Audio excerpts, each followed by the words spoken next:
I found over the years that my taste of games have changed a bit. When I first got into games, I loved dudes on a map. I loved duking it out with my friends, awesome miniatures, just fighting across great maps. I love it. I still do. But then over some time, I realized I started liking really heavy Euros, the great mechanisms, really trying to figure out these puzzles, always losing to my wife, who's great at these games, but I'm terrible at them, but she's great at them. It's fine. And now, as of late, I've really enjoyed games I can pull out in an evening just before bedtime. They're really easy to learn, really easy to play, but they still give me that great feeling of thinking hard and still enjoying that way it itches my brain. One game that's done this lately is Sagrada by Floodgate Games. Fun components, fun gameplay, a fun puzzle to figure out. I'm Jacob Russell, and this is the Gamer Curator.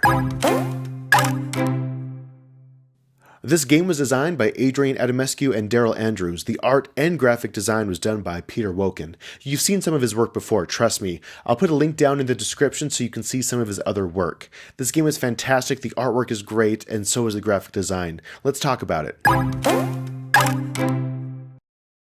Looking here, you can see how great the artwork really is. So many colors, such bright, vibrant colors that really brings your attention in. You can't walk past it without seeing it, right? It's just like, ha ha ha, Sagrada! It's just boom, it's great. Now, this does bring up a conversation, though, about the importance of art and design in board games. There's this piece here, the stained glass player board, and your actual card that's inserted into it, okay? Now, I love this. I think it's fun. I think it's clever, and it gives a good look and feel to the game as you're playing it. It really adds to that experience of playing it. Now, here's the thing though, it's completely superfluous. It really is. The game can be played with just this card and be just fine. But here's what it does. The art brings the game theme to life. And I know this isn't like the most exciting theme, but I love stained glass windows. A lot of people do love stained glass windows, but it's such a unique theme, and the art helps portray this and helps move that theme along. But really, what it does is adds to the player experience, and so let's talk about that.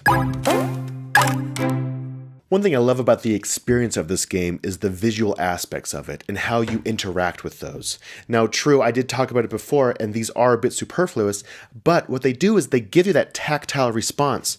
Placing the small, beautiful dice in these squares here, it just feels great, and it gives that tactile response that's so great in games, right? Moving miniatures around, rolling dice, these things that have you interact with the gameplay and become involved with it. And that's one thing I think this actually does. And so while it may seem superfluous to others, I see its importance and I see its value in this game.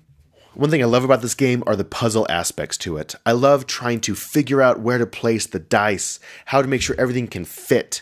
I love that sometimes you feel this anguish over not being able to fill your board completely because you made an error, and you see that error and you're like, oh, what was I thinking? And you actually like have this anguish about it. And I love when a game does that. Such a simple premise, but it's such a great way to bring you into the game and to make it memorable and to make you want to play again.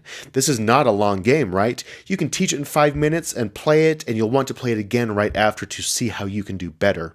One thing I love about this game is the variability. I love the different tools you can use, how to implement those tools into your strategy, which changes every time because the dice available to you change every turn, and you're still trying to figure out this puzzle, and it's not the same game every time, and I absolutely love that.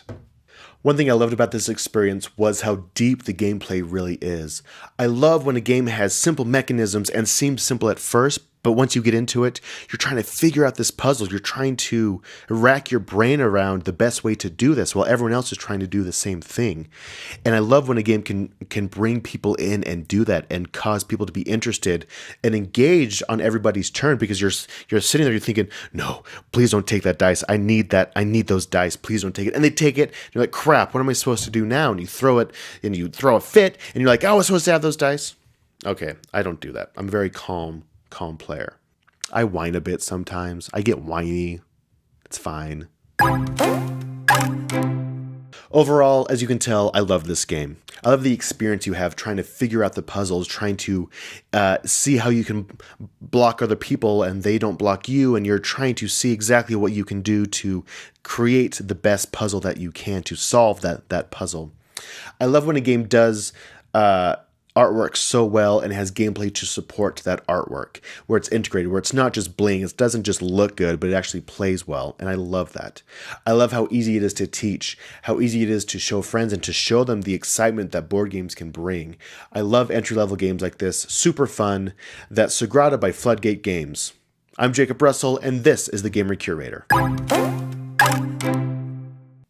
Thank you so much for watching. As always, please reach out to me wherever you can, on the comments below, social media, I'm at the Gamer Curator, and of course, please subscribe to our channel so you can get notified when sweet videos like this get published. Thanks.